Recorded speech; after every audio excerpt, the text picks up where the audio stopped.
एक घने और खौफनाक जंगल के बीच एक खौफनाक चड़ील रहती थी। इसकी झोंपड़ी दरख्तों के दरमियान छपी हुई थी और वहां हमेशा घनी धुंध छाई रहती थी जो कभी खत्म नहीं होती थी। चड़ील अपनी खतरनाक जादुई ताकतों और बच्चों को पकड़कर खाने की बड़ी आदत की वजह से मशहूर थी।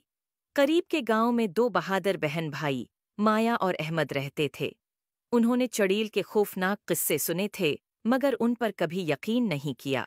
एक दिन दोपहर को उनकी तजस्सुसियत बढ़ गई और उन्होंने काली वादी के किनारे का जायजा लेने का फैसला किया।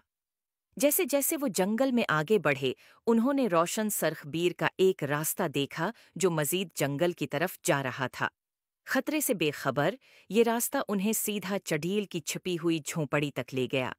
चड़ील अपने लंबे, उलझे हुए बालों और तारीक, गहरी आंखों के साथ सायों में छिपी हुई उन्हें देख रही थी और उसके चेहरे पर एक मकरुआ मुस्कुराहट थी। उसने एक जादू किया जिससे उसकी झोंपड़ी का दरवाज़ा खटाक से खुल गया। आओ अंदर आओ प्यारे बच्चों, चुड़ील ने एक मीठे अंदाज में कहा। मेरे पास मज़ेदार मिठाइयाँ और जादुई चीज़ें हैं जो तुम्हें दिखाऊंगी। मिठाई के लालच में माया और अहमद अंदर चले गए। झोंपड़ी के अंदर उन्हें एक मेज़ मिली जो हर किस्म की मिठाइयों से भरी हुई थी। जैसे ही उन्होंने खाना शुरू किया, उन्हें शदीद नींद आने लगी। चड़ील ने मिठाइयों पर जादू किया था कि वो उन्हें सलाह दें।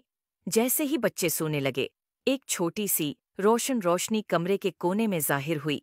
ये एक बहादुर परी थी जिसका नाम सोना था। वो जंगल पर नजर रख रही थी और उसने बच्चों के खतरे को महसूस किया।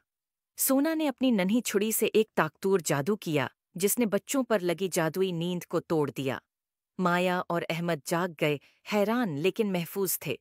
सोना ने उन्हें जल्दी से दरवाजे की तरफ रहनुमाई की और उन्हें फरार होने का इशारा दिया।